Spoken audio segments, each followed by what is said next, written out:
This podcast is brought to you by Most Valuable Podcasts, saving your day from boredom with the best podcasting entertainment.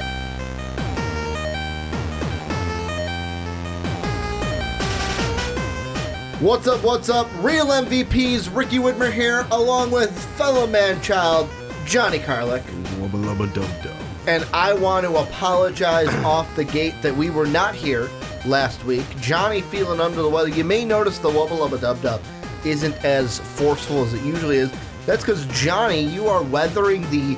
Should we say weathering the elements? Is that what it is? Or just weathering a cold? Just have a cold. Weathering a cold. Johnny has been sick. That's why we didn't do it last week. This week, we're here doing a show for you guys. But, Johnny, that's why the wubba lubba dub dub isn't as strong as it is. But welcome into another Rick and Johnny podcast where we talk about everything under the two nerdy suns. Could be Marvel, DC, superhero, video games, anything. Netflix, movies, entertainment.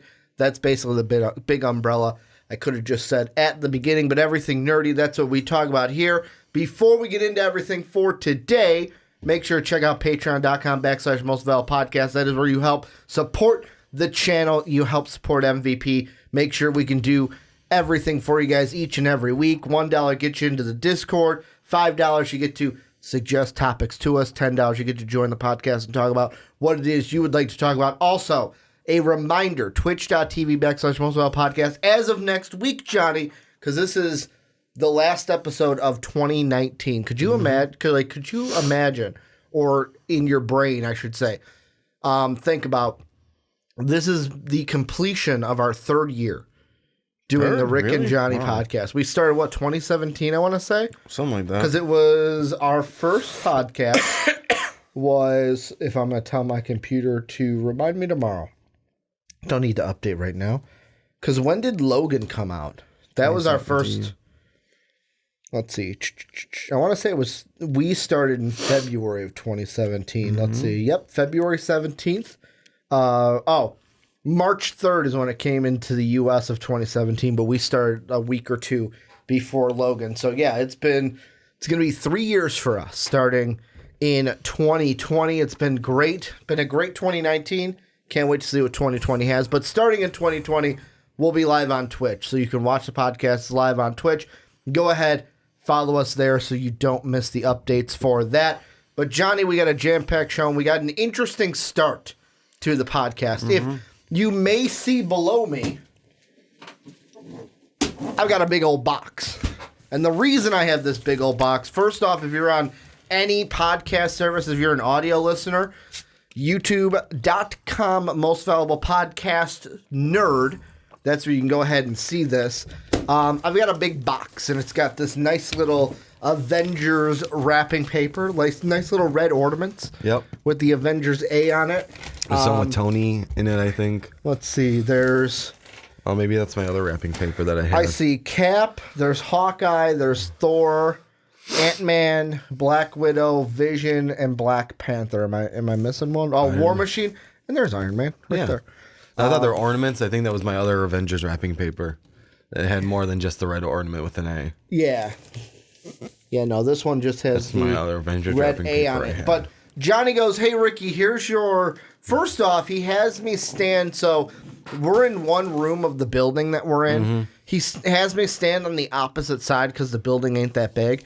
It's basically like... how would I describe the entire building? Like... Really just a long hallway. It's almost like a long... Yeah, a with long a few hallway. little Or rooms like sticking off of it. Or like the size of two trailers. Like, you know those trailers that you used to have, that some schools have, where it's like the 6th grade is out in the trailer. Like it's like two of those in length, but the width is almost the same as that. He has me stand at the opposite end and goes, I'll let you know when to come down.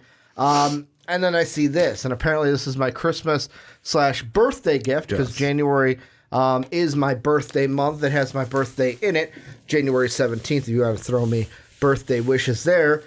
And I'm like, oh, do I open it now? And Johnny goes, no. You have to open it on the podcast. So I'm both equally, like, when it comes to me and getting gifts, Johnny, from my friends, I feel bad because my family isn't a gift exchange family. We aren't ones where it's like Dave's like, oh man, I got to get gifts for my sister, for my brothers and my mom and my dad. My family don't do that. We just are like, you don't get anything for me. I don't get anything for you. Our love and support is all that we need.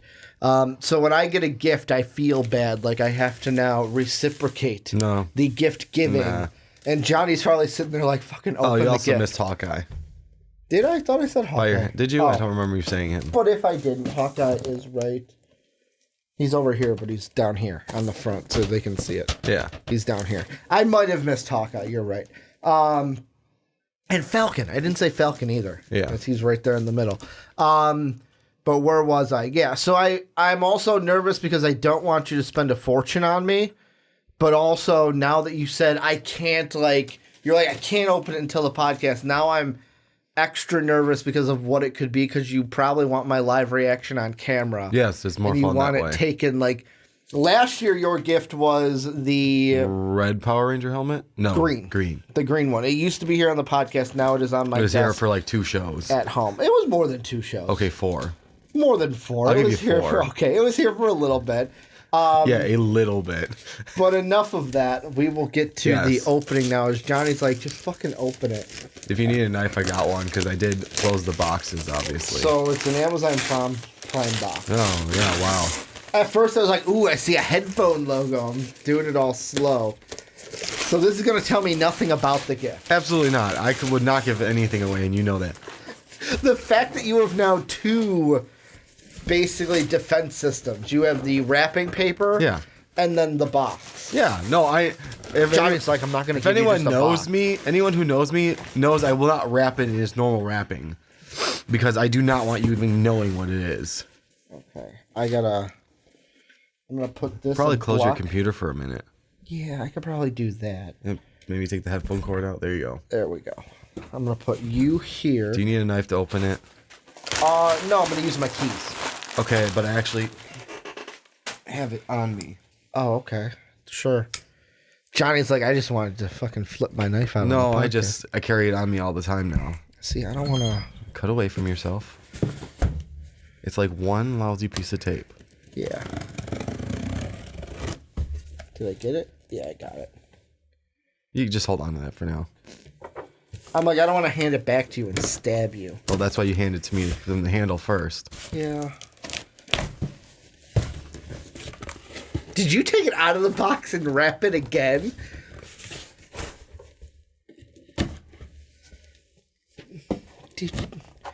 Your defense systems are... impeccable.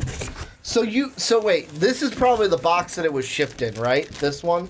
Yeah, the one that I'm tossing aside? Sure. So that means you opened the box, you took whatever this is out of the box, you wrapped this, put it back in the box, retaped it, and then wrapped the box. Yes, of course.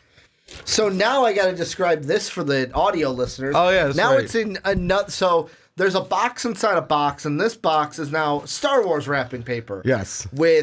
It's got Darth Vader on it, and C-3PO, C-3P... Yeah, C-3PO. C-3PO. R2-D2, and Yoda on it. Yes. And they've got candy canes and a all Santa Christmassy. hat, and it's got stormtroopers on it as well. I'm holding it up so the people can see it on camera. Yep. And I'm assuming there's no more wrapping paper under this.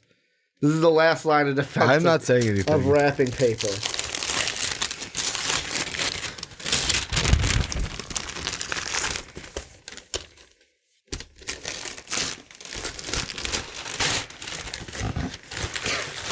Now, here's the thing. Either this is a gag, which I would appreciate, or there's something in here that is not Skechers extra wide. Oh, definitely not the Skechers extra wide. You know it. Because I immediately opened this and was like, oh, Johnny got me the Game of Thrones shoes. And then I'm like, wait, it's Skechers. And then I'm like, wait, how did he know that I have a wide foot? And I'm like, yeah, but I'm not extra wide. No, you and I have talked about it. Yeah, I know we've talked about it. I think it's like the Currys I had to stretch out.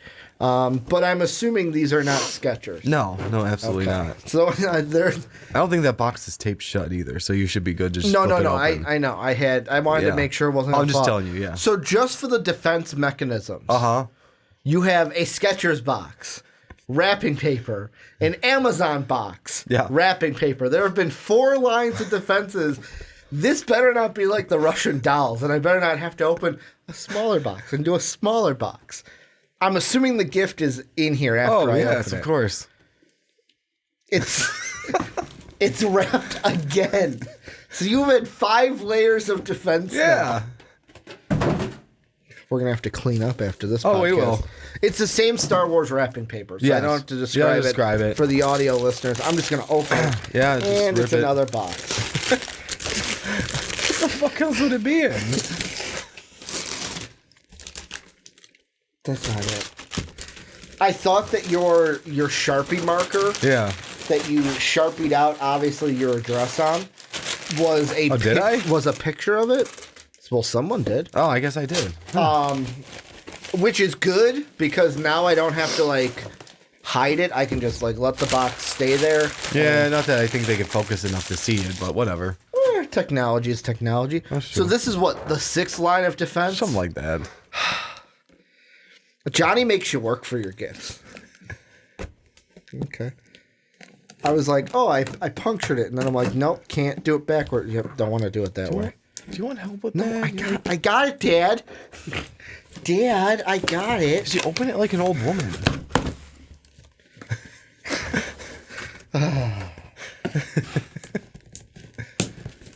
Damn, this tape don't want to cut. That's weird, because they cut it real easily on Christmas. This is the other wrapping paper you were talking about. Yeah, that's the other Avengers one. So this is the other Avengers one where it's got Tony's... In the order band, it's got Thor, the Avengers, Iron Man, Hulk, Black Widow. But it's got lesser of the Avengers on it. Now, I'm assuming this is it. There's another box. Okay, what? You need to stop being surprised about the boxes, because if it's box shaped, it's in a box. Like, I didn't... When I say a box, I mean, like... I thought it was going to be like, okay, here's what it is. You know what I'm saying? Oh, yeah, no. It's a plain brown box. Trust me, it will never be what's in the box. Okay. I'm just going to stop assuming that this is the actual gift and that there's the something box in here. will never tell you. Yeah, see? I am so thankful. This is why you wanted me to open it. Not for what the gift is. Oh, no. Just for how many times I have to unwrap shit. Yeah, the gag. So now it's Mario wrapping paper. It's got Mario, Luigi, Bowser, Peach on it. Candles and Christmassy shit. And now it's just a plain white box. Not plain white, but it's not what's in the box anyways. Yeah. It's a T-Mobile box. Because that's what a box I had around. Now I get the podcast thing wasn't what I was getting. It's how. So I can do this to him. Oh, no. The wrapping paper is just going to be on the floor for this podcast. Okay. Gonna open. Again, more wrapping paper. That one you should just be able to slit open the top and pull it out. Should I? Because it's just in an envelope.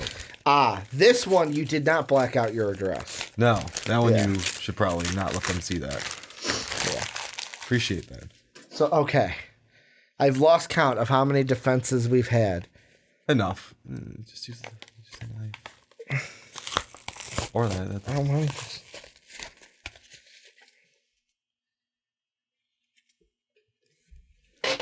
So it's wait. So the gift ain't even in here? The gift is there? It's so, for everyone who says, it says, to Captain Rogers, because in our friends group, I cosplayed as Captain America. So Steve Rogers. From the Strongest Avenger. And then on the backside, it just says, on your left. So now I have to go behind here. Yeah, it's back there. So the gift was... The gift wasn't even in when I opened. That was just your clue. In case you forgot, my family and I do clues. Oh, this... Here's 11 more boxes, Ricky. It's a fucking big box. Oh, now there's spider webs all over. Sorry. You know what, you have Johnny? to make at least. I have saved. You have to make at least 3 guesses because that is your clue. That's not just where I was able to hide it. Actually, being on your left was just a bonus. So, okay, wait. Before I open it, which first off, I want to say this is great that you had us do this on the podcast. Yeah. Because this is actual, like, podcast worthy. Like, making me go through all this work. So clue. So the on your left is a clue. Yes. With my family and I, we do clues for our presents. I take at least give me 3 guesses on what you think it could be. I'm not going to tell you yes or no, because I'm not going to give that away. That you'll find that out once you open it. Now, here's the question, like, and this is an honest question. Yes. Is this wrapping paper the last line of defense? Very possibly. Because like the size of this gift, like, is it this big really, or is there a smaller That's box? Something in this bigger I can't box? tell you. That helps the guesses. Just 3 guesses. So what you think it could be. On your left is the only clue. I mean, the front's kind of a clue too, I guess. I just wanted to sign it that way too. So it has something to do with Marvel. Yes. It has some. Oh, it's a shield. It's a cap shield. I told you, I'm not telling you. I know, but like, here's the reason why. Captain Rogers from The Strongest Avenger. That would be like, you think it's Hulk, but it's actually Thor. I'm Thor. In our group, so. And on your left, didn't they say that in an MCU movie? 2 on of your them, left? technically. I'm going to say it's a cap shield. No, which, if it is, gift. thank you right now. Thank you for this. It's the same wrapping paper as before. Yeah, it's the same original Avengers wrapping paper. That was the only wrapping paper I had enough of to wrap that gift. I love you, Johnny. I know you do.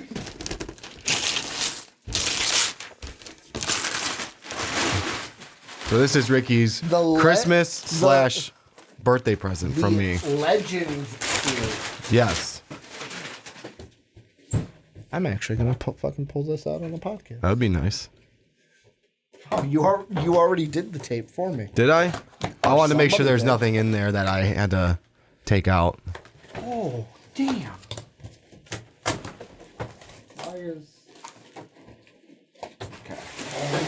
Yeah, I think I undid the tape just to look inside just to make sure there's nothing I had to take out.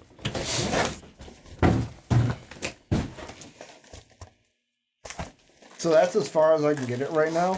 You have a knife. Yeah, but will the knives cut the zip ties? Give me the knife, give me your shield. Thanks, Dad. Give me my knife. Give me my knife, boy. I'm gonna clean up some of the... Yeah, some of the zip ties fell off.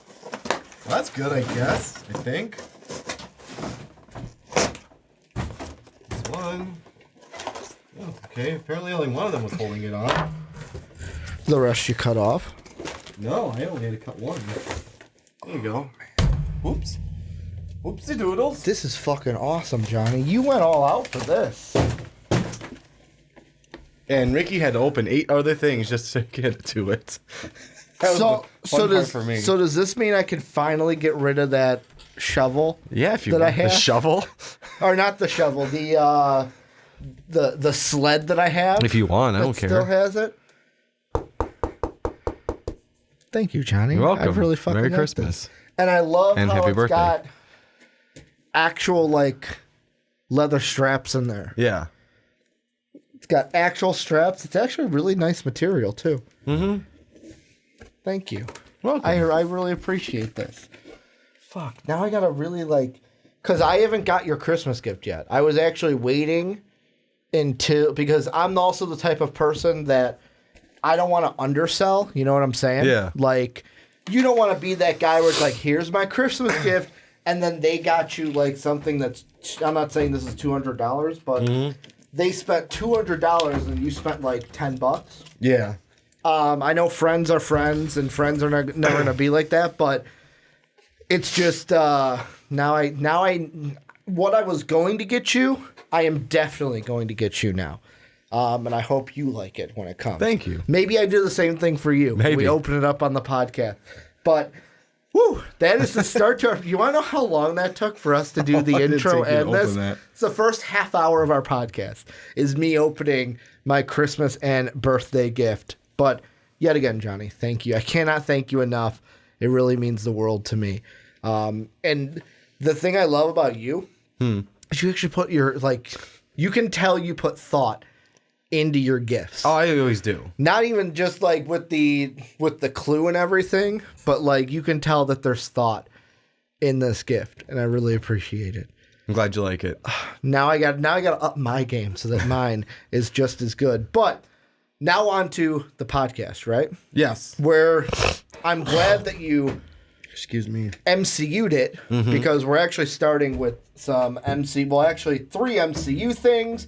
We got a jam-packed show. We've got 5 things on our radar for today. 3 being Marvel, 1 being our pseudo Star Wars review. We're not gonna go full review podcast like we usually do. We're just gonna give our thoughts on it and then show stealer and grade at the very end. And then we've got some quick hits that are gonna be short little 30 seconds. I wanted to bring up, like, acknowledge them, but they don't need a ton of talking here for the podcast. But the first thing I wanted to bring up, Johnny, is that Ant-Man 3 could possibly be introducing the next big villain into the MCU. And the little setup that we have for this is the first part comes from CCXP, which was the Comic-Con in Brazil from earlier this month. That's where we got the Wonder Woman trailer from, and I think they showed Black Widow footage off at that Comic-Con as well. Ooh. They were talking, so Kevin Feige, this is from Heroic Hollywood, Kevin Feige seemed to confirm that Marvel Studios' top brass have already decided which heroes will team up for an upcoming film, that they've already got their next big event planned out. And this is the quote that we've got from Kevin Feige. He said, "The MCU is all interconnected, but we really focus on one movie at a time. We're going to make the best Black Widow movie we possibly can make, the best Eternals movie we can make, the best Shang-Chi, the best Doctor Strange, Thor, Captain Marvel, Black Panther, and keep evolving their stories. Then, yes, it is always fun to see them come together in a master plan, which is, I promise you, well underway." So we know that the next Endgame Infinity War type of event is already being planned. We also have 2 articles from We Got This Covered where their sources, number 1, they've got, and given, so I'll just read the paragraph. "Unfortunately, we still don't have any concrete answers on either of those fronts," talking about the MCU and Ant-Man 3, "but we did receive some interesting intel this week, which could point to Ant-Man 3 being the movie to introduce us to the MCU's next big bad. And given that it comes to us from the same source who said Daniel Radcliffe was being eyed for Moon Knight," we're going to talk about that a little bit later, in September, back in September, which was confirmed earlier today, we have no reason to doubt it. So number 1 is their source, same one that told them about Daniel Radcliffe, is saying that Ant-Man 3 will introduce the next big bad villain for the MCU. The other thing that they have is, let's see, this one is about who the villain for Ant-Man 3 could be. And right here they say, in the 2018 sequel, secondary villain Sonny Birch employed the Ghost to steal Pym Tech for him on behalf of his mysterious benefactor. Well, We Got This Covered is hearing that this character, currently only known as the Benefactor, will step out of the shadows in the threequel and serve as the next big bad of the piece. What's more, we've had it confirmed that he'll turn out to be the major MCU villain. So, Johnny, the big question for this is, if the Benefactor is going to be not just the villain for Ant-Man 3, but the next big villain for the MCU, who's the Benefactor going to be? What are you thinking? What could be the next big event that Marvel and Kevin Feige are also thinking? Who'd they tie him in with as well, aside from Ant-Man 3? They said there was something... You're talking about the Benefactor? Yeah. I only remember him employing Sonny Birch in Ant-Man 3. 2? Or Ant-Man 2, yeah. I mean, there's only one person I can think of right off the top of my head that has money like that, and that'd be Doom. Or could it be Norman Osborn? Could be Osborn. That's another one. I forgot about him. So that all ties in with this. They definitely have they definitely have the rights to Doom. It depends if they got the rights to Norman Osborn or not. Yeah, because of Spider-Man. Exactly, but he's not out. He's just not as highly likely as Doom would be. Mm-hmm. And Doom, we talked about 2 weeks ago or 3 weeks ago. Yeah, how he could even be the villain of Black Panther 3. Yeah, so the big villain, like the overarching guy. The thing I think that plays in for Doom is if he's going to be the big baddie, he's not going to be in Black Panther. If he's going to be in Black Panther, he's not going to be the big baddie, right? Because you wouldn't introduce him in Black Panther 3 and then introduce him again as the benefactor. Unless they're talking about like introduce him as in like Lokiing him, where he's like a little snippet of Loki here, a little snippet of Loki there. Then Loki was in the Avengers. Okay. That's I get it. So like in Black Panther he's a end creditor, if anything, or not even him as the end credit, it's a toss to him. Exactly. Like, the Fantastic, or even just the Fantastic Four are in this universe. Yeah. And then something you like get, that. and then you get Ant-Man 3. Because it's supposed to be Black Panther versus Namor in the long haul, right? Yeah. Okay. We know we're getting Namor for sure. It'll be almost like a guy that like sets up the fight, and you get like a little snippet of him, whether it be like a Thanos just turn and smile, or just a silhouette of someone in a chair. You see a little bit of a green cloak, something like that. Yeah, but here's the question that is going through my mind. If you are, as my internet decides to not work for me, if you are the MCU, if you are Kevin Feige, do you want to Thanos it where it's an end credit scene, or because you know he's going to be the main villain of Ant-Man 3, do you wait for that surprise to be let's have that surprise be all in Ant-Man 3 and get the crowd to go, oh, what the fuck in that movie? Rather than spoiling that surprise by having an end credit scene. I'd be down for just leaving it be in just Ant-Man 3. But I'm saying if they're going to have them in like both, if they're going to have them in Black Panther 2 and Ant-Man 3, like Black Panther 2, just have a snippet of like, again, like the very minimal you can of him if you're going to throw him in there, and then have him like actually in Ant-Man 3. Because like the only, or you actually introduce him, like that's not really an introduction. Okay, so it's more like Black Panther 2. It's like, oh shit, it's a hint. He's the Doom could be the benefactor. Yeah. Then and it wouldn't be Doctor Doom in Ant-Man 3. It would just be, to me, Victor Doom. Yeah. Like it would just be him. And I'm trying to see if there's any articles recently that have who the benefactor could be, because the only two people that crossed my mind for it, Doom was a good one, but the first one I thought was Norman Osborn. Yeah. Like he is the one, and an article I'm looking at here from Showbiz Cheat Sheet is they say the same too, either Dr. Doom or Norman Osborn. And I mean, the thing that plays into the Norman Osborn thing, like you said, is Sony going to want to give up that right? Exactly. To Marvel, especially after we almost had Spider-Man not even in the MCU anymore. True. Like, if Sony had to play, like, what if that...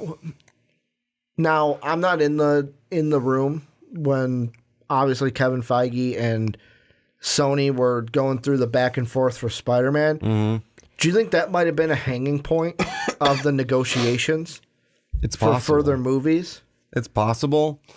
Not just money, but like, hey, Marvel we want the rights to use Norman Osborn as well.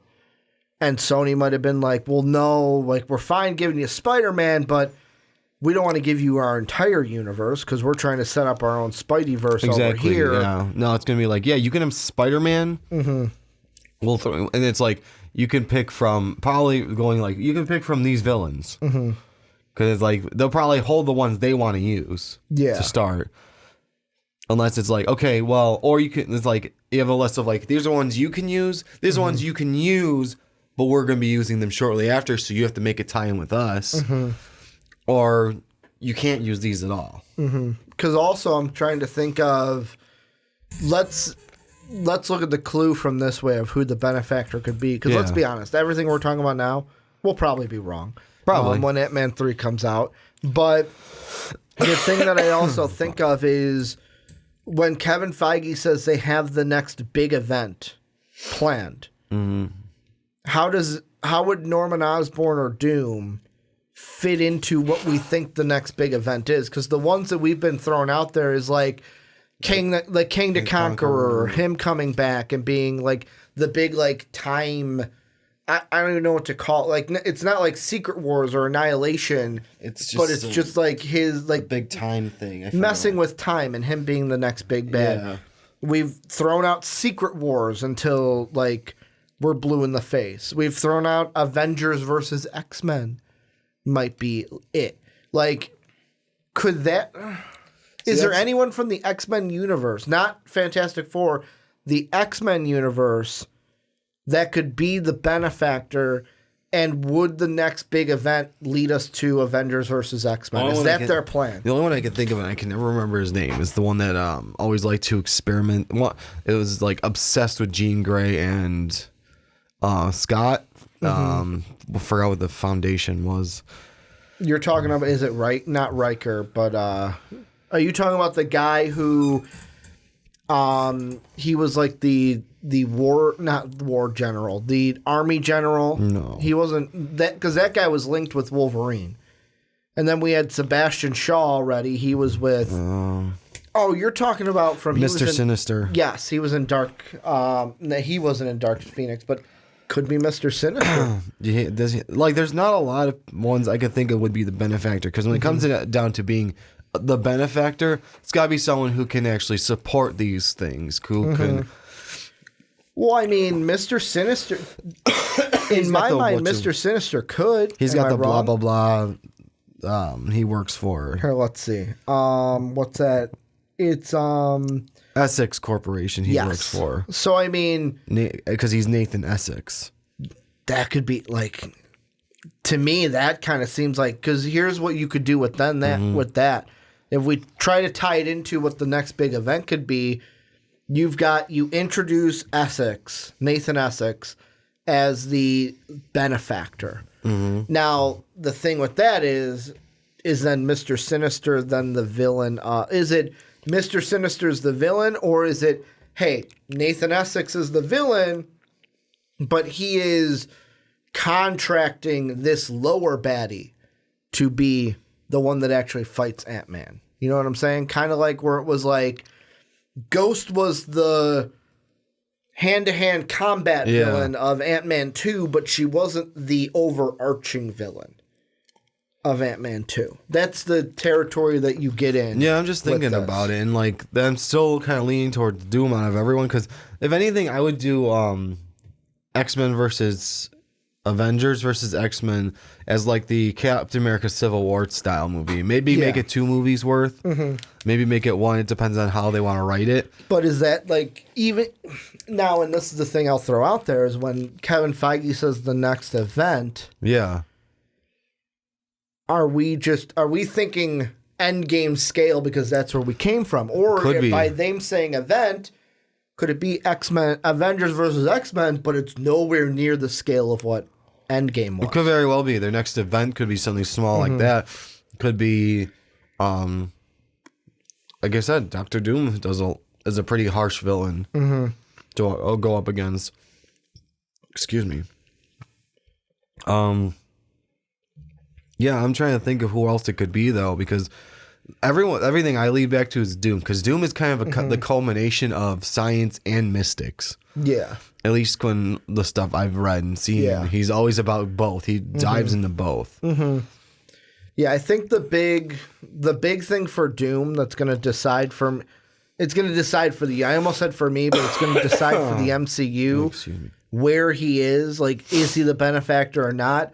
Is when we get to Black Panther 2. Yeah. If he's the baddie of Black Panther 2, he won't be the benefactor. That's definitely what I'm thinking in my mind. But because we also had, before the Fox Disney deal went through completely, there was also I can't remember, like, I think it's like Princess Xanda or something. I brought her up before, where there's this female villain that they were thinking about using for the villain of Black Panther 2. Yeah. They could still do that and have her and Namor be it, and then use Victor Doom as the puppet master benefactor, because we know for a fact that we'll get Fantastic Four before X-Men. However, I feel like they're going to lay the seeds for the X-Men are going to be, it's not just going to be like, here's an X-Men movie. Yeah. It's going to be, hey, we're laying the seeds. We got to lay the seeds of hints mutants. In there somewhere, here and there. Exactly. We got to lay the seeds for mutants being Marvel in the universe. Actually clever about that. Mm-hmm. What I would say is I'm still going to ride. I'm thinking it's going to be Doctor Doom will be a little bit more of a puppet master than anything. Mm-hmm. You have Black Panther supposed to be versus Namor. Yep. And they're going to find a common enemy, which I want to say, I still want to ride the boat that it's Atuma. Yep. Going to be the big villain. Because that's what you were saying during the last one. Because he's a Namor villain. He's also, I wonder, unless they're going to kind of make their own, I've been watching the Avengers cartoons again. Mm-hmm. I wonder if they're going to possibly lead themselves towards a cabal. Possibly. So Doom, instead of, we're in the cartoon, and I know they don't really take from the cartoon, they take more from the comics, but it wouldn't be impossible because there's a cabal in the comics too. It's just not the same lineup. Yeah. And they never sit with the same lineup or 100% right away. But in having everything's changing so they can make their own lineup. It could be the cabal could consist of Doctor Doom setting it up where he's using because they're like the dark Illuminati. Yeah, something like cabal that. Is. Yes, in a sense. It's almost like Dark Avengers. I don't want to say that either, though. It's the opposite of the Avengers. It's the Legion of Doom's version of... For Marvel. Yeah. Yeah, it's the Legion of Doom for Marvel. So, like, in the cartoon, it was Dracula. Mm-hmm. It was MODOK. Atuma.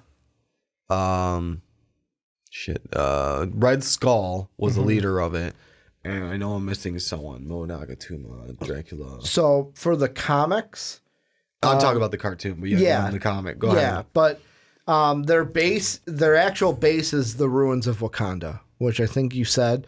But for the wiki page, and this might have been different than the cartoon, former members are Norman Osborn, the Hood, Taskmaster, who were getting introduced in Black Widow, which, yes, is a prequel, but at least that then puts Taskmaster in the universe somewhere in present day.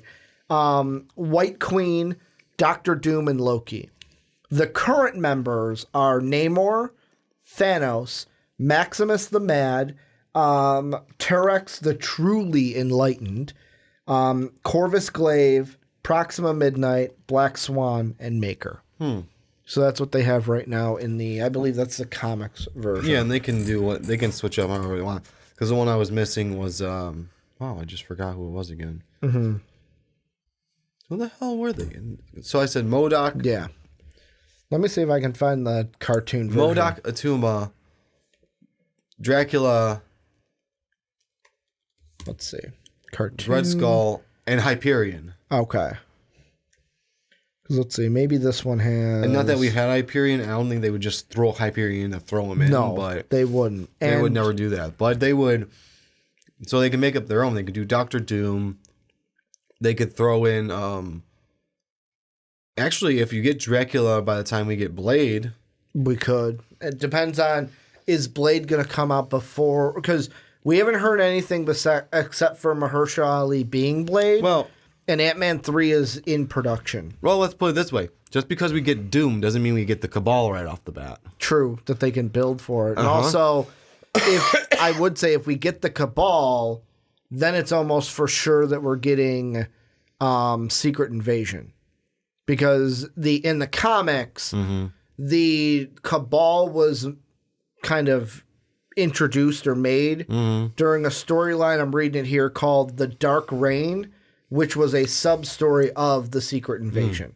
So I'm assuming if they do that, it's going to be a part of a Secret Invasion storyline. Maybe. But yet again, we don't know. Like, could just be them. Secret Invasion could happen because we teased that the Skrull are still running around on Earth, kind of with Spider-Man.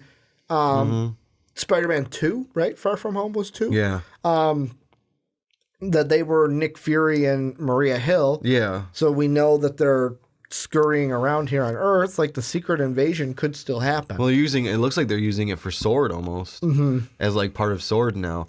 So they are changing things up. So which again, so far, why would they introduce Sword if they weren't going to do something like a more space-based MCU? So here's the other part of it that I'm seeing from that though is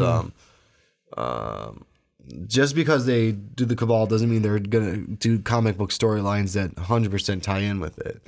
Because, like I said, so far the Skrull are not bad guys in this. Yeah, the Kree are the bad guys. The Kree are the bad guys so far, which in like some of the... I'm pretty sure in the comics it's both are bad guys for the most part, except for specific characters. But in the MCU, it's mainly Kree bad, Skrull good.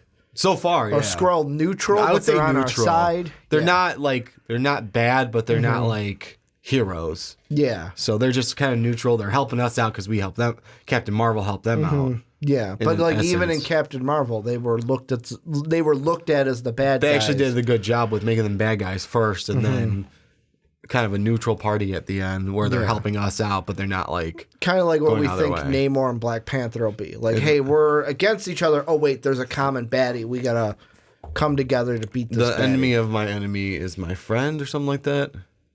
Yes. I think that's the phrasing. Yeah, the enemy of my enemy is my friend. Yeah. Anything else you can think about with this before we move on into the next one? I'm gonna go with right now. I think they might be their Doctor Doom's gonna be the benefactor. I think it would be awesome if they actually set up their own Cabal and make that the big event. Like the first, I'm gonna say it this way: the first time we have supervillains teaming up in the comic book movies. You get the beat DC to the punch, like that. That would be huge. Beating DC. That was a jab at at Legion of Doom. No, that was a jab at DC. DC's other villain team up. Oh, movie. Suicide Squad, which is going to be good. Like the news from that I didn't put. I originally that was a jab at the original one. Yeah, but the news about that I'll say here is apparently the director of the first Suicide Squad movie is saying that James Gunn is basically reinventing that universe. I know. Which I can't wait to see. I'm making a jab at the first one. Yeah, because it sucked. It was bad. It wasn't good. That's why I said, we'll get the first time we'll get a villain team-up movie. Which I will say... I did forget about the second one, by the way. Side point, the Harley Quinn TV series on DC Universe, if you're not watching it, watch it, because it's phenomenal. They actually make a suicide joke in the latest episode where King Shark goes... Hey, you got us T-shirts, and it's their black shirts that say Suicide Squad on it. And Harley goes, "Oh no, that's this team. They keep trying to get me to join, but I don't want to." So it was kind of like a jab at a little jab at the Suicide Squad movie. I'm gonna go with Essex. Actually, you're going with Essex. If I had to make a prediction, and the reason being is I think that the next event we'll get is towards that Avengers versus X-Men, because I think that the X-Men coming into the MCU is an event in itself, and we need to plan for that. Also, because nobody is better than Dr. Doom. Also, because of the news that came out this week from Ryan Reynolds, confirmed Deadpool 3 is in production. Yes, I heard that. So if that's in production and it's going to come out after Ant-Man 3... you would introduce Nathan Essex, use Deadpool to kind of push that storyline along in the mutant sense of things. That's why I'm going to put my money on Nathan Essex, Mr. Sinister, being the benefactor. But let's move on. I don't know how long this one's going to go, but I wanted to talk about it anyways because Moon Knight, going to be a Disney Plus series. We know that. However, we may have gotten a clue at who will play Moon Knight in the upcoming Disney Plus series. This is from Screen Rant I'm reading. It says, according to unconfirmed reports, Daniel Radcliffe is in the running for the lead role in Marvel's upcoming Moon Knight television show. Not much is known for sure about the new Moon Knight series coming to Disney Plus, aside from the fact that the show's lead writer, Jeremy Slater, also helped create and develop the Netflix show The Umbrella Academy. So the thing I want to ask you, Johnny, is just your thoughts of Daniel Radcliffe. He's an actor that, yes, many people are going to, you hear his name, and it's just, you can't get past Harry Potter. But also, he's a guy to me. What are you doing here, Mr. Potter? Nice. The other thing that I can't help think of is. Have you entered? He's a very Broadway-esque guy. Yeah. He's done Broadway works too. And really, TV-wise, he's had a couple of things, but he hasn't, in my mind, kind of it's been Harry Potter. The next big thing that I remember him from was he was Igor in Victor Frankenstein, and then he was the bad guy in Now You See Me Too. The Woody Harrelson, Emma Stone. What's the same? Who's the main character from Zombieland? It's basically them three. Oh, really? In the fucking, it's the movie about them being magicians.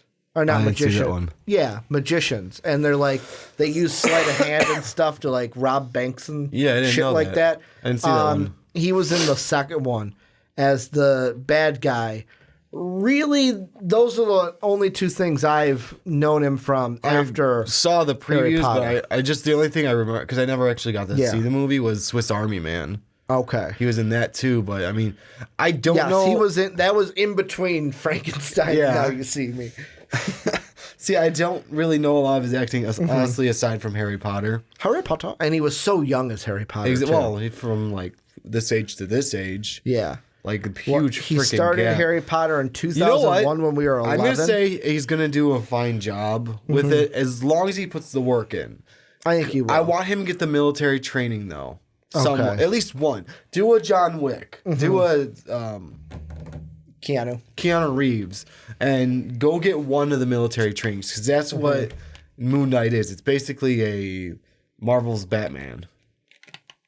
But he's got mental issues. Well, with that too, and that's where his acting would come into play. And when I say mental issues, I'm not saying like he's fucked up in the head. I think he has split personality disorder. Bingo. And where it's like his actual personality and then the Moon Knight personality. Well, no, there's like multiple apparently, because like one personality takes from Spider-Man, or one takes from someone else. I think Captain America, and one takes from this, and that's like where the fighting techniques come in, and learn those. Yeah, learn them, and like then I'll be like, okay, I'm down for this, and I have no doubt in my mind that he could probably pull off the role of Moon Knight mentally at that point then. Let's see. Collider actually has an article of, because there's no one else that we've heard reported being Moon Knight. Some of the guys that they say, though, and I'm just going to throw it out there and we'll see if we have an opinion for it, because Daniel Radcliffe, I think, will do a good job. Yeah. The only thing for me is just, we've never seen, it's one of those things where we've never seen Moon Knight on the TV screen. Exactly. It almost thinks to like Iron Man 1 for me, where it's like we never saw Iron Man on the big screen. It wasn't like Batman, where like everyone is so familiar with Batman. We've had so many Batmans to compare it to. Yeah. We've got no one to compare this to. So it's like, do they need to go out and get a big name, or could they go out and get a lesser known name and bring it in? The big name like Daniel Radcliffe will obviously, if they go after that, pull it in. And I don't want this to sound like they're doing it just for this, because Daniel Radcliffe is a good actor. Yeah. But there's part of me that thinks if they go after Daniel Radcliffe, there's a little bit of the mindset to a little part of it of like, hey, if we get Radcliffe, that's a name people know, that might get already people who haven't bought into Disney Plus to buy it. Oh, it definitely plays into it. So that it brings it to Moon Knight, because Moon Knight is a character, I don't know how much of a draw he's getting on his own. Exactly. I mean, unless you're a Marvel fan, unless you're a Moon Knight fan, that's the thing. And it's not just to say, oh, well, we're getting Daniel Radcliffe for his name, but that definitely plays into it because it's business. Yeah. The ones Collider has is they've got 10 actors that the first one, this is somebody that I don't know how I'd feel if he got casted, but I think he's got the He's got the personality to play the fucked up multi-personality type of character. Okay. Shia LaBeouf. Yeah, I could see him doing it too. I mean, he's the kind of guy where I feel like he's got it in him to play hit that mixed personality kind of. Because you kind of got to be fucked up with it. You know what I'm saying? Well, I saw another movie where it's past Steven Stevens. It really showed his acting ability. Disturbia? Was it the horror film he was in? No, actually, it was one where he played a mentally handicapped kid. Oh, okay. And he did a good job with it. Because he was the one that I really liked him in was Disturbia. That was the one where I didn't see that one. he was, and I saw it a long time ago. Oh, wait. He's under house arrest. Yeah, no, I did see it. And then his neighbor he thinks is like killing people in his basement. Yeah, I did see it. He sneaks out and he gets caught in the basement. It's a really good movie. Yeah, I did see it. That's a while back. Yeah, I think it also came out the same time as that Rihanna song, Disturbia. Yeah, it did actually, because I remember seeing it. The other one is Rami Malek. He was in, was it not iRobot. Yeah, Mr. Robot, is that the one he was in? I think it's Mr. Robot. He also was in Bohemian Rhapsody. Yeah. He was Freddie Mercury.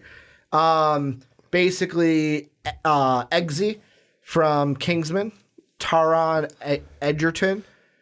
So maybe. He's one that I've also seen people throw out for Wolverine. Yeah, what's funny, Daniel Radcliffe, I was seeing some articles where throwing him out for Wolverine. This is one we talked about when we talked about this character because this actor because we know he wants to be someone in the MCU. Yeah, Keanu Reeves. Yeah, I think would be a perfect fit because what you said has that military training or did some of the military training for his role as John Wick. No, he did one branch of the military for each John Wick movie. Okay. And now for the fourth one, he's doing another one. So, I mean, he's already got that, so it would fit in for Moon Knight, too. Oh, I would love to have him as Moon Knight. The only question is, does he want to be an ongoing, or does he just want to be hey, I was in the MCU and now I'm out? Yeah. Kind of a person. Well, hell, he's doing 2 movies at a time right now. Yeah, true. He's doing John Wick 4 and... I'm going to look it up. He's also in the video game for Cyberpunk. Oh, shit, that's right. I forgot about that. Cyberpunk 2077. So he's video games, he's in movies. Well, there's like 2 movies of him coming out at the same time. IMDb is going to be our friend here. Bill and Ted 2 and John Wick 4, something like that? So, damn. So he's got Cyberpunk's in post-production. Yeah. Bill and Ted's in post-production. Yep. Right now he is filming the SpongeBob movie because he's the sage. Yeah. When the tumbleweed rolls around, he's the sage. So he's filming that right now. Matrix 4, which is 2021. That's what I was thinking. That's in pre-production. Matrix 4 and John Wick 4. John Wick 4. It says rumored, but if they're making a John Wick 4, he's gonna fucking be in it. No way. That's also 2021. No fucking way. So in 2021, we're gonna get Matrix 4, and they're supposed to drop John the same Wick date. 4. Really? They're supposed to. They're gonna go fucking Keanu Reeves on the same day. That's what I was hearing. Keanu, is that gonna be a Rick and Johnny double feature Keanu Reeves Possibly. day? And he was also in Toy Story 4. I forgot about that. He was Duke Kaboom in Toy Story 4. Yeah, he would be, to me, perfect for the role. I'm going to fuck up this name. Rodrigo Santoro. He was in Westworld. He played Xerxes in 300.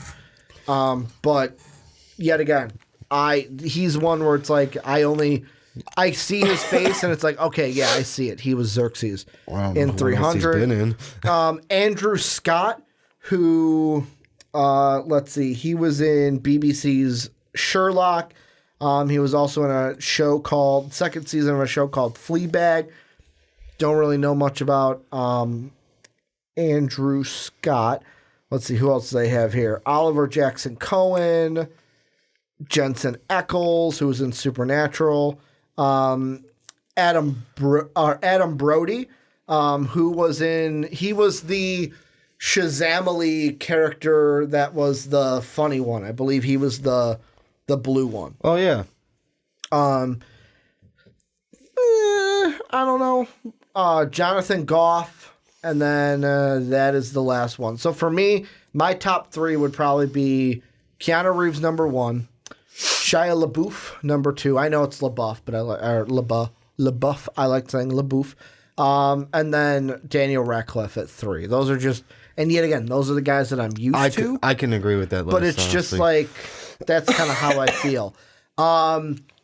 Before we get into Star Wars, one thing I wanted to throw out, because you love him, he's your guy. We may have a little bit of details about Thor, Love and Thunder. And what we have here, this is from Taika Waititi, says that Thor, Love and Thunder will have what you just said, really crazy stuff. The exact quote, this coming from Entertainment Weekly. Waititi recently spoke to Entertainment Weekly about what fans can expect from his next film. Here's the exact quote from Taika himself. The next Thor film I'm doing, basically, we're sort of launching ourselves again on this adventure film, really. That was the thing, really, that I loved about doing Ragnarok. It felt like we were just putting Thor on a really cool adventure. There's always, like, new things to see and do, and this one, I think we're going to double down a lot on that and have it bigger, bolder, and brighter. There's just going to be some really crazy stuff in this film. Johnny, I just wanted to ask you, you're the Thor guy. You love Thor. Does this just mean we're taking Thor Ragnarok and we're turning it all the way up to 11? Is that basically what Taika's telling us? They're going to get the same feeling as Thor Ragnarok, turn it up to 11 is what I'm getting. Mm-hmm. I'm still wondering what their storyline's going to be and who they're going to go up against, because we know Jane Foster is in it. Yeah, Jane. She's supposed to apparently get Mjolnir, supposedly. Wondering how that's going to go about. But I mean, we don't even know, like, villain. We don't know. No, I got. Well, also we're gonna have Valkyrie. I think is supposed to come back. Something tells me there's going to be a a Korg cameo. Yeah, well, Taika's he's directing there. He's directing, so he's gonna. My aunt keeps saying when Korg, when we first saw him in Ragnarok. Yeah, I remember that next Christmas, she was like, or that Easter, because it came out in November. She was like, Taika Waititi's a genius. She's like, because even if they don't bring him back to direct 4. Yeah. They got to bring him back for Korg. I mean, technically they don't, but really it's like, you're going to bring him. He like wrote himself into the movie to where it's like, yeah, you can fire me as a director, but I'm in the movie. If you wanted the character, you still got to bring me back in. Yeah, basically. I'm just excited with this being that they're going to keep it seems like they found their vibe with Thor. Where it's I love this is what a Thor movie is, because let's be honest, Thor 1, not a bad movie, but... Yeah. It definitely, if I'm ranking the Marvel movies, isn't like a top, like, oh my God, Thor's my favorite. We all know my opinions on Thor: The Dark World. I don't need to get into that on this podcast. I know it's like in your top 5. Oh, dude, number 1, baby. Number 1, Thor: The Dark World, best MCU movie. Fucking book it. But it seems like Thor Ragnarok, and now that they're doubling down on it in this one, it's like, hey, this is what we want a Thor movie to be. When you go see a Thor movie, you know this is what I'm going to expect. And it's kind of like Hemsworth has talked about it, and you've seen it in articles with him where as he kind of has grown with the character, the Thor character has gotten to be kind of that I don't want to say comic relief, because it's not like he's not a throwaway character that he's just there to crack jokes and stuff.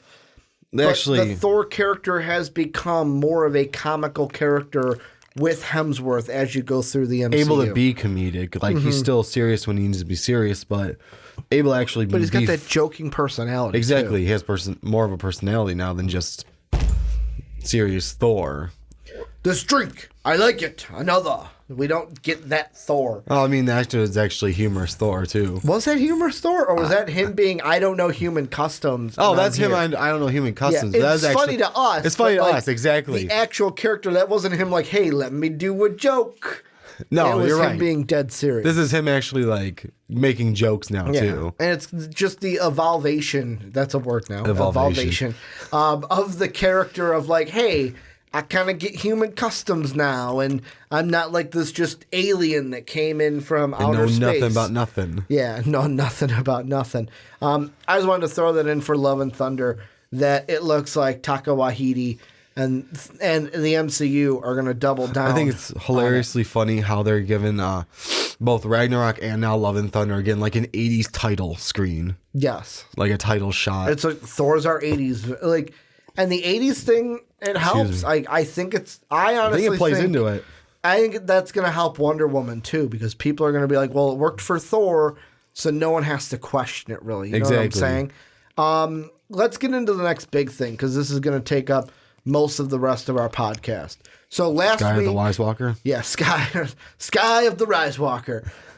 So you and I didn't get to do our actual review last week. Yep. Because, sickness and everything. But I still wanted to hit Rise of the Skywalker today, and I really had to slow down for that because you said it the other way, and I wanted to make sure that I was saying it right. I broke Ricky's brain. Here's the first thing I want to bring up with this before we give our thoughts on the movie, because I kind of feel like this is funny, and this is a follow-up to a story we talked about a couple weeks ago. This is from We Got This Covered. I'm just reading the headline for this. Disney reportedly wants Kathleen Kennedy gone after Star Wars Rise of the Skywalker backlash. Source close to We Got This Covered, the same ones who said that blank would die. I say blank would die because we're not giving spoilers yet. Actually, I'm just going to say it. This entire part, spoilers for Rise of the Skywalker. If you haven't seen it, want to come back, you can. But if you want to jump ahead, in the description I have, so on YouTube, there will be timestamps. You can just pause now, click the next timestamp, and skip this entire discussion. Come back and view it later. If you're on podcast services, hit pause. I will put in the description of this podcast, hey, this timestamp at this time is where we start our post Skywalker stuff. So if you want to stay, you haven't seen it yet, you haven't been able to 2 weekends, I get it. There you go. I'm giving you your fair warning. So spoilers. They actually in the article don't even say, they actually put spoiler would die. That blank would die in Rise of the Skywalker, and that blank would be revealed as a traitor, both of which were true. That source has told us that Disney wants Kathleen Kennedy gone from Lucasfilms, and while it's not set in stone just yet, that she's on her way out the door from what we've been told. There's a 95% chance she won't be with the company for much longer. This is beautiful to me. And the only reason it's beautiful is what we talked about earlier, when she made the comments of like, well, it's so hard to come up with an original Star Wars story because there's nothing to base it off of.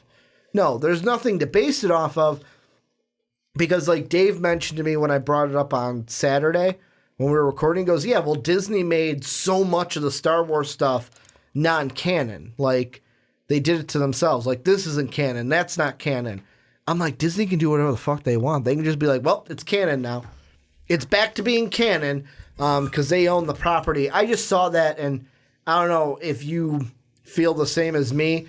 You never want someone to lose their job, but when it's something like this, maybe someone should lose their job. Yeah. Because my whole thought process with Rise of the Skywalker, walking out of the film, was it a good film? Yes, if you turn your brain off. If you forget almost everything you know about Star Wars and you just go to watch the film for what it is, it's a good film. It's a good, exciting film.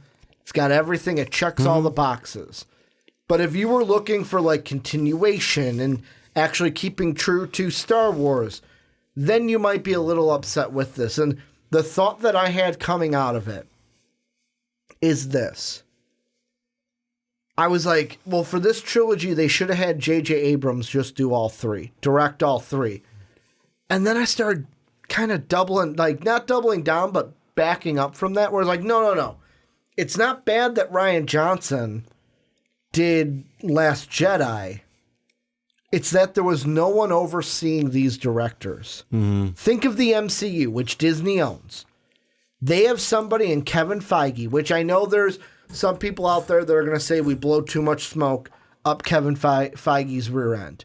That because of how big the MCU is, that he gets all the credit, which I could say yes. Sometimes we overhype Kevin Feige, but the point is this.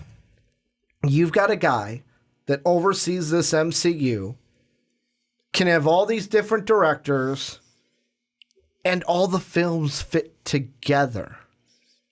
I felt like this film, although J.J. Abrams was like, no, I wasn't trying to retcon Last Jedi, it was kind of almost doing a double take on Last Jedi, where it's like, oh, we did this there. No, we're going to change it to this. Oh, we did this there.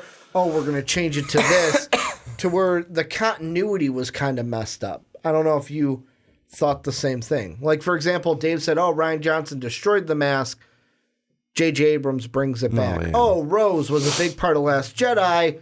Side character in this one. Like, barely even seen on screen in this one.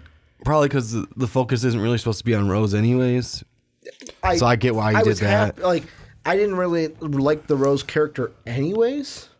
So with me, I wasn't upset with it, but there were things that, like, it seemed like they were trying to change things that Last Jedi did. I don't know if you felt the same way. I think looked like they were trying to correct a few things that he didn't like that he did, like destroying the helmet. Yeah. Not that big a deal. Welded it back together. Mm-hmm. Probably to bring back that intimidation look. Mm-hmm. But putting Rose back down to a side character was a good idea. Because they're like overcomplicating this love triangle-ish thing going on. Mm-hmm. Now, did you think, you say love triangle, when Finn was going to tell Rey, like, hey, I've got something to tell you. I love you. And basically. Do you think it's I love you? I think so. Okay. What else would it be? That he's force sensitive?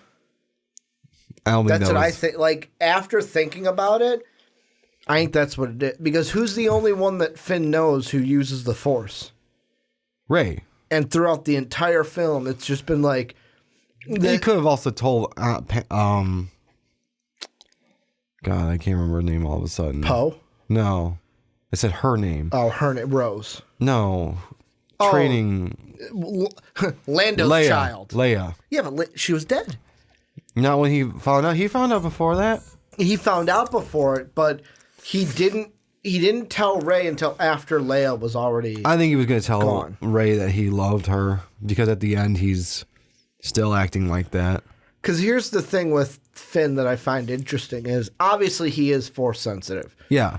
Because the big key was that it was the same thing you got from Leia in Empire Strikes Back is after they escape from Cloud City, Luke's hanging from the antenna, and she goes, Luke is still alive. He's in trouble. I can feel it.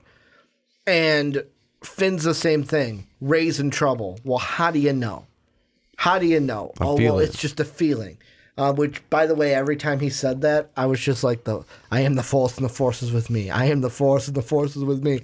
But I feel like that's what he was going to tell her, that he is Force sensitive and really, like, kind of like, I don't want to say gauge, but like pick her mind a little bit, because I think we kind of overplay that, like, oh yeah, Finn and Rey are in love with each other. I don't think they are. I think Finn is in love with Rey. I don't know about the other way around. I think treat Finn and Rey like Luke and Leia, like literally Luke and Leia. Whereas Finn is if Rey is the Luke in this situation, Finn is the Leia without them being biological brother and sister. Yeah. Because think about in the first trilogy, we all thought Luke and Leia were going to end up together. Then it was a weird thing that Luke kissed his sister. Where in this one, they don't have that weird part, but we all know that Rey loves Kylo. Like, they are the ones that should be together. Like, they're the romantically entwined. Should have been together. They were the ones that are romantically inclined, where Finn might have felt that, but I don't think he was going to tell her. I thought he was going to tell her that he was force sensitive, because he couldn't tell Poe, because through the whole movie, Poe is like, the Force is stupid, it doesn't exist, da-da-da-da-da. So it's like, he can't really talk to it to him because he would kind of just downplay it and say, oh, no, you're not Force sensitive, where Rey would actually, like, accept it and talk to him about it so that he can kind of see what's going on in himself. Because you need to talk about that stuff. Yeah, no, you do. I still think it's the love thing because I think, like, Rose loved Finn. Yes. Finn likes Rey, and Rey wanted Kylo. It was almost like a chain. Kylo reciprocated at the end. Yeah. And then, because he gave that life force back. Yeah, I didn't like. Did you like the ending? I was fine with it. Okay, I didn't hate it. I liked it for the most part because I mean, it made sense to me. Like when he gave when he gave like Rey was dead and he like concentrated and gave that life force. It was him giving that life force back to Rey. What little he had left. Yeah, I liked the Kylo.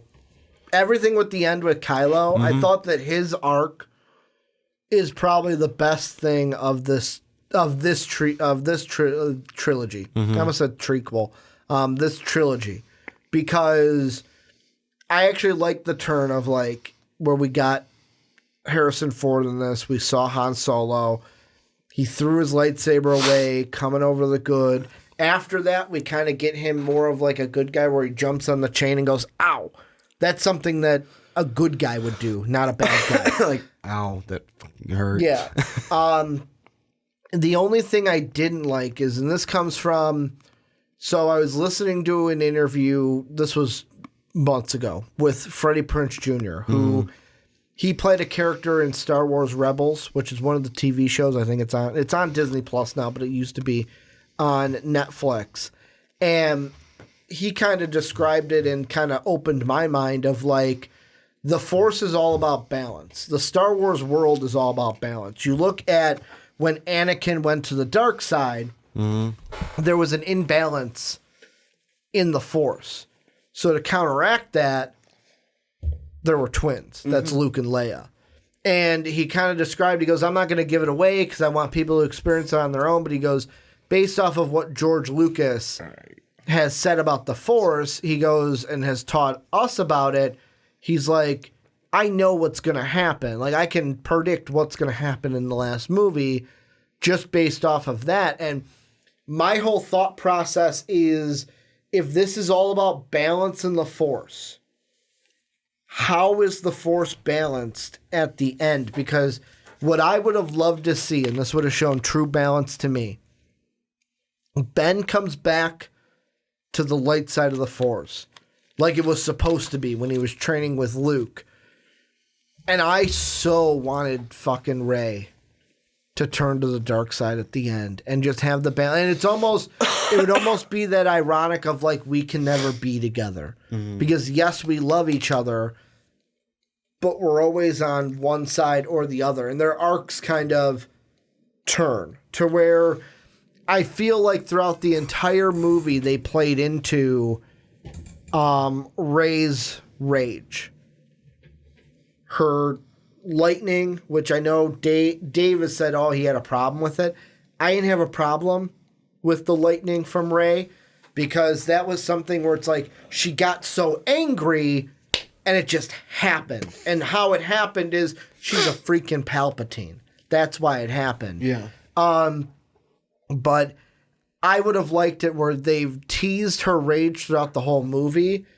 I would have thought it would be a great payoff if her destiny was to become the Emperor. And like she bashes down Palpatine when he says kill her because the eggs are on, and that rage builds and boom, she does it. And it's like, thoom, there's the balance. Now there's Rey on this side, Kylo on this side. But now with Palpatine and Kylo done, my point, like my thing is, first off, is Rey on the light? Is she in the middle? Like, I know she's got a yellow lightsaber, which yellow lightsabers are more of, I don't want to say neutral, but they were more the Jedi Sentinels. Because I looked into it after the movie because it was driving me crazy. And the research that I saw is that Jedi Sentinels have it, and usually the people that use a yellow lightsaber, it's more of like they are the jury, or the judge and jury, where it's like right and wrong. If you're doing the wrong thing, you don't want to come across one of the Sentinels, because then they're going to have a problem with you. I'm guessing she's kind of halfway between. This is why, like, finally balance, because remember in the Last Jedi, Last Jedi, Luke actually said the Jedi Order needs to die. But didn't he kind of take that back in this one though? No. Like when he was the Force Ghost, didn't he tell you like, "Hey, I'm wrong"? Unless I'm remembering that. I don't remember. When right before he brought his X-wing up, and he gave her Leia's lightsaber, wasn't his whole speech about how she's like, because she's like, I'm doing the same thing you're doing. I'm gonna do, and he goes, no, I was wrong. He was wrong to hide away from the universe instead of helping out and getting stuff done. Which, by the way, was he wrong? Because that's what Jedi do, is it not? Once they exile themselves. That's what Yoda did. He exiled himself. Obi-Wan did. Obi-Wan did. I think he's saying it was a mistake for him to have exiled himself. For him to not keep helping, because that's what led to Kylo getting deeper. All of it. The Emperor being able to get to the power he's at. Everything. All the problems. That's what him hiding away and going along with the Jedi way of life got him. Like, that's where it got him. Exiled and let everything get worse behind the scenes until it all just blew out of proportions, which is why leaving one person walking the line between light and dark now, kind of a cool way to go. Yeah, and I mean, and taking on, even though she is a Palpatine, taking on the Skywalker name, light and dark, staying down the middle. I think I like that route. Yeah, because it's got the yellow lightsaber, kind of the in between. Because didn't you also read that it takes the red kyber crystal and the green one to make the. That's what Dave said at the end of it. Let me see. When you two read that? Let's see. Yellow light saber. Yeah, I watched a YouTube video on it because I was like, I'm so like, does that mean she's like Jedi neutral? And the thing for me that I think of is I immediately thought, okay, if she's on the light side, because obviously with the end, we're not going to say she's on the dark side. Yeah. Because she kind of wasn't a bitch to that old lady that asked her. That was fucking stupid as well in my mind of, what's your name? Rey. Oh, what's your last name? Skywalker. No, you're not a Skywalker. Like, I know that you're... I get... The one thing I would have liked if she did better was, it's just Rey. Exactly. Like, that was what I would have liked. Because, like, I mean... I get her burying the lightsabers because it's like, okay, Luke and Leia, which that wasn't Leia's home. That was Luke's home, not Leia's home, which... Leia's home was sort of destroyed. Exactly. Alderaan. Looking for love in all the wrong places.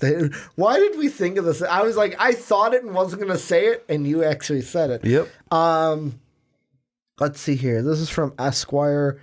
Let's see. Have we seen a yellow lightsaber before? Okay, so Jedi Temple Guard members are they're the group that we've seen with yellow lightsabers.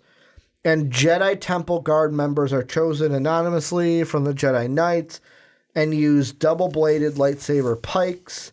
They're known to have been morally impenetrable, the kind of Jedis who would wear masks and devote their entire lives to protecting a sacred place like the Coruscant Temple.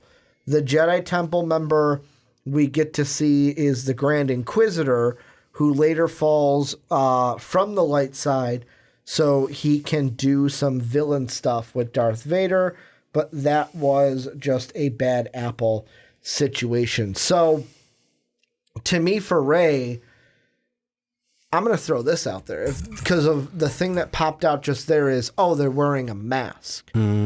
is the Skywalker thing her mask That could be. that she's going to hide behind. Where it's like, I'm going to tell myself I'm a good guy, so I'm going to call myself Rey Skywalker. Yeah, well, maybe she's doing that so that, like, no, because people might know the name too well, Palpatine, especially an older woman like that. Yeah. She's been through that shit. Well, I didn't expect her to use the name Palpatine. Which is why she's going to hide behind the name Skywalker so she doesn't have to be feared as a Palpatine. Okay. Yeah, I kind of get, like, I get that because I wouldn't use the name Palpatine either. Especially if it's possibly that renowned throughout the universe as a horrible dictator / emperor / what monster. Yeah. Basically, I would not want to use that surname either. Because, like, and this goes back to it, my whole big gripe with the end was, where's the balance? Is Rey in the middle? If she's on the light, if you're considering her on the light side, all right, how is, not Jedi Sith, light side, dark side. If she's on the light, how is the dark balancing this? And then if she's in the middle, how, like, is her just being alone in the middle, is that enough to balance everything? And if she's on the dark side, the other thing I thought of is Baby Yoda alive? Or the child, sorry, Jon Favreau. Is Baby Yoda alive during this? Because technically he would be. Like, Baby Yoda? Baby Yoda, the one we see in The Mandalorian. He would be alive during this. I'm trying to think, because when does that start off? That starts right after Jedi. And he's 50 years old. He's 50 years old and a little baby in The Mandalorian, which is right after Return of the Jedi. Yeah, so that's like as soon as the Empire falls. So he would be a Yoda. He would be old Yoda by this point. Not even. By this point? Hell no. I would think so. Okay, that baby form is 50 years old. Yeah. I actually did the math before with someone to get Oh shit, I wish I had it still. So what, on he me. would be like a teenager? Not even, dude. He's in our terms. Yeah. Because the thing you got to decide is, when does The Force Awakens, how far after Return So the of the Mandalorian is not that long after the Return of the Jedi. Return of the Jedi. Yeah. So how far is Force Awakens, though, from that? That's Do we true. know? Long enough where the Emperor's still alive. But he was being kept alive by a machine, so that's not something where That's it's like, partly true, yeah. because he could have stayed alive on that machine forever, it seemed like. Possibly. Well, there's also, don't forget, force degradation. Mm-hmm. So who knows how long that machine. But let's say it can't be like terribly long, or else his body would start rotting away itself. Do we know how More so than old it did. Luke is? Luke and Leia and Han are in that? Because they're got to be, what, about 60s? I mean, maybe they age differently, but like... Maybe they age, let's say they age like a normal human, they're probably in their 50s or 60s. So what, that's about maybe 30, 40 years after Return of the Jedi? Which would make So the he'd Baby be like Yoda 100, 90. 90 to 100? Yeah, but guess what? That 50-year-old in Yoda years, remember, Good point. Yoda lived 900 years. Good point. Which made him, we did the math, I can remember this part, that 50 years is equivalent to our 4-year-old. So he'd be like an 8-year-old. Maybe. Yeah. So he'd be, if we're doing it by Double. that math, he'd be an 8-year-old. Possibly, I don't know. Maybe 8, 9-year-old. Yeah, let's go with that then. He's not going to be that old. But the one point I'm going to say is, anyways. if you're saying she's on the dark side, is he in the universe and he's the light side? Or did something happen? And okay, raise the light, but this Baby Yoda, something's going on during that time. Well, and what if he's the dark? Because to spoilers for Mandalorian a little bit. Yes. He doesn't really have a pathway of light or dark. exactly, He's a neutral. And so far, here's the thing though. For example, I want to throw out there, and this is not a spoiler because you watched episode 7, right? Up till the last episode that's out right now. Okay. So you saw the part where he choked Kara, right? Yeah. That to me, when I saw that, I was like, holy shit, he's choking her. But at the same time, I'm like, he doesn't know It's bad. that's bad because he hasn't been influenced light or dark. All he's doing is defending Mando. And that's why the fucking bad guys want him, because to me, it's either two things. And I know this is Mandalorian spoilers. I'm sorry, but spoiler. Jump ahead if you don't want it spoiled. The timestamps down below. I already said that. Either two things. They want to kill it so that it can't be used for good because they might just assume that it's going to be good, or they want to flip it to use it for themselves. Yeah, I don't know. It's like a weapon. Yeah, I haven't gotten to that last episode, so I don't know if there's any influence on that. I don't want that spoiled for me either. So Yeah. But what it seems like is that he... Where was he going with that now? What it seems like is he... Baby Yoda. So right now what I'm seeing is the universe will balance itself out. That's what the Force does. So when there's someone from the light, there will be someone from the dark. And that doesn't just mean the focal point of our saga. It's not just based on the focal. It is throughout the whole Star Wars universe. Well, it's not. So it's not like person for person. It's how much power. Because Anakin was supposed to be the most powerful Jedi. Yeah. And when he flipped, the light needed to outweigh itself. So instead of two kids born. Yeah, Luke and Leia equaled one Vader basically in Force power. In a way, 2 and 2 still, because the Emperor is still alive. Yeah. Good point. So here's the thing. It's just the universe. Whereas everyone's way too focused on just the saga. Just this pathway right here. Yeah. No, it is all of it. It will balance itself. That's what people don't get. And that's why I'm like, is Baby Yoda still alive? What's his pathway? So far, his is neutral because he has not swayed one way or another. But I'm saying by the time we get to Rise of the Skywalker. Yes, exactly. Yeah. But the thing right now is, like, as of what we know of him right now, he is neutral. All he knows right now, defend Mando. Yeah. Like, he killed the one thing. The Rancor. No, it wasn't a Rancor. It was someone. It's the woolly beast. I forgot what the name of it was, but it's that woolly rhinoceros beast. I know. I'm trying to think of what Rancor was like the... That's Return of the Jedi. Yeah. Look it up while I'm talking. Oh, what was it called? But yeah, like the only thing he knows of right now is defend Mando. What has he done so far? He healed Mando. He healed Mando's friend. He choked Cara because he thought Mando was in danger, and he killed that woolly beast because they wanted the woolly egg. When you say woolly beast, it makes me cringe. It's not a mythosaur. Oh fuck! What was it? That attacked fucking Mando. Let's see. Oh, this is going to drive me crazy. Because she said it like, oh, do you want this as your sigil? Sigil. That attacked Mando. What is it called? This is going to drive me crazy that I can't fucking... Yeah, the internet is failing me. No one has the name of it up. Yeah, but I know what you're saying. The beast in episode 2, I want to say that was, where he used the Force to go ahead and kill it. Let's see. Not the blurg. Jawa Krill Mudhorn. That was it. The Mudhorn. So yeah, he kills the Mudhorn. Yeah. By just kind of using the Force and levitating it. Yeah. But yeah, it's just the child, Baby Yoda, has to be alive at this point. Oh yeah. And where you see Rey, that's where they've got to be. But before we give our stars and show stealer really quick, I just want to say that Star Wars, next time you do a trilogy or any kind of movie, can we get a Kevin Feige for the Star Wars universe? Like, there's part of me that thinks... Can we get Kevin Feige for this? That's what I was going to get to. We know that he is developing a Star Wars movie.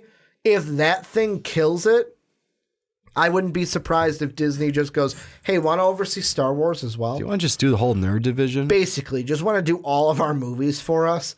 But Johnny, I will ask you. And then you get Kevin Feige with his hat with the hood over it. Ultimate power. Who would be your show stealer for this one? I am looking up the IMDb right now. Okay. Mine is a fairly simple show stealer for this one. The U-Box? It's Adam Driver. Like, Adam Driver in this one, mainly because I think I liked Kylo in this movie. I'm going to go ahead and give him my show stealer. So I'm going to say that Adam Driver, Rise of the Skywalker, he is my show stealer. He's the one where I loved how his arc ended. And I think out of this movie, he did the best. Like, his character was the best job. And I know that it's some people are gonna say, "Oh, it's not that hard being Kylo Ren, like acting it," but yeah, it kind of is. And the emotion that he showed in this one was absolutely phenomenal. So I'm gonna go ahead and give it to Adam Driver. How about you? There she is. I'm gonna give it to Daisy Ridley. Okay. Because of. Honestly, the range of emotion she also showed in this. Like, I was thinking possibly Adam Driver, but I want to give someone else it as well who deserves it. So, and I agree with you. The Adam Driver, he did show a lot of the emotions. He flip everything, but the emotional range that Daisy Ridley was able to show in this one was worked to her. So I made that like weird head movement. Yeah. Because I think Dave filled in our review sheet. Okay. And he might have seen Zombieland because underneath his it says Bill fucking Murray for Zombieland 2. So I think that was Dave's show stealer for Zombieland 2. Okay then. But yeah, Adam Driver, Daisy Ridley. For me, this grade is simple. It's a 3. It's right down the middle because as a Star Wars fan, I did not like this movie, but if I turn my brain off and just think of it as a movie, there's a fair, like, it was an entertaining movie. Like, it wasn't a bad movie. Everything that I hate about it and am mad about it is everything to do with the canon and the backstory of the Star Wars universe. And that's why I'm not going to hold it against it and be like, oh, it's a terrible movie, don't go and see it. No, it's a good movie, but it's just not a great movie in my mind. Yeah, I'm because of our little how we differ a little bit in Star Wars, like how we feel about all that stuff. I'm gonna go with a 4. I did like it more. Dave was right. Of course. Dave's like, let me guess, Johnny gave it a 4. I'm like, I don't know, we haven't talked about it yet. And he's like, let me guess, Johnny's gonna give it a 4. But go ahead. No, you and I differ in how we see it and how we feel about it. And I kind of liked how it ended. Kind of her walking the middle path, knowing not to be what her destiny is supposed to be, at least what her grandfather says her destiny is supposed to be. Yeah. Kind of pushing her own path because, like, it's about balancing the force. It's not about someone's destiny. It's going to be what the balancing, and her walking down that middle line is That's her decision. That's her decision. She can use either side if she really wants to. She knows she's not going to be a Jedi. Okay. But she does not want to be in the dark side either. Well, last thing I want to do to end the podcast, we got to come up with a name for this. We're not going to do it right now. Yeah. But, for you guys watching, for Johnny, our homework is to come up with what we're going to call this segment. For today, it's just going to be quick hits. These are things that I wanted to throw out there, but yet again, don't need a huge discussion.